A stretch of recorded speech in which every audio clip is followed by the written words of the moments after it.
Welcome back to Seattle Organic SEO's YouTube channel. Today we're going to focus in on the term SERP. SERP. What is SERP? How do you spell SERP? All these concepts that we throw around as SEOs, search engine optimization specialists, or search engine optimization experts, or whatever. I hate to use the term expert. Anyway, SERP is spelled S-E-R-P. So if you actually type it in, obviously S-E-R-P. But what is it?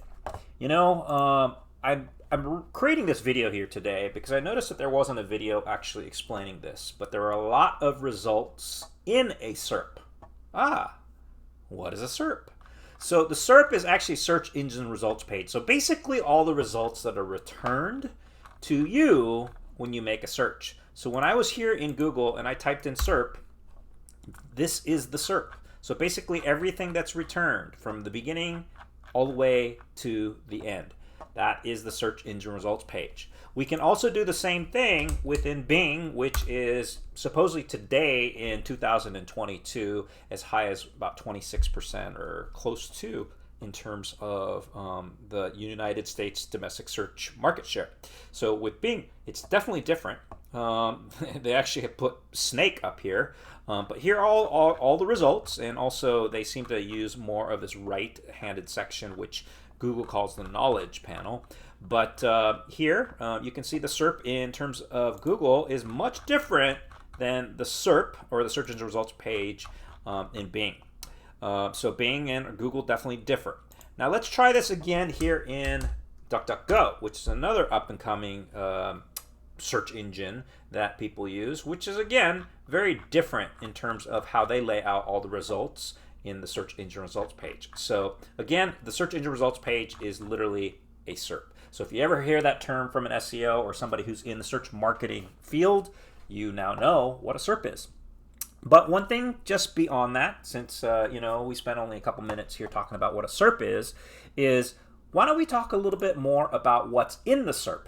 And honestly, you can actually figure that out by typing in SERP Features. So if you do actually type that in, one of the best results is from Moz. It's a company here in Seattle, or rather in Seattle, that explains a lot about SEO and a lot about search engine marketing. And so they explain what a SERP feature is, which are basically all the different results in a page that are beyond kind of the text results that usually you associate with search results. So for example, here is a SERP feature, which is an ad. Down below, you can see images, which is another SERP feature, and then related searches, which is a SERP feature. In terms of Bing, they use different results or different types of results, but you can see here that they actually leverage their knowledge panel. I'm not sure if Bing or Microsoft actually labels this the knowledge panel like Google does, but this section here is another SERP feature, or at least that's what we would associate with a SERP feature. In terms of DuckDuckGo, let's see, they don't use, well, they have videos, so they utilize videos, it appears, in terms of different different results inside the SERP. So that is interesting, and they also place a little bit more information here at the bottom.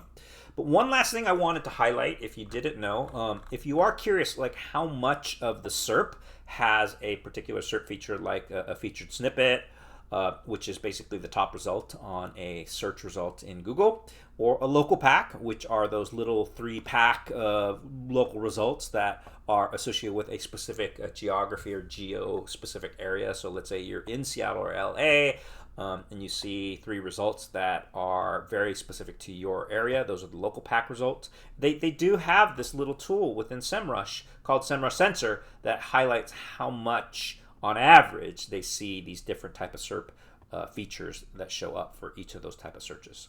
So yeah, so I just wanted to share that here today really quickly, what a SERP was, what a SERP feature is.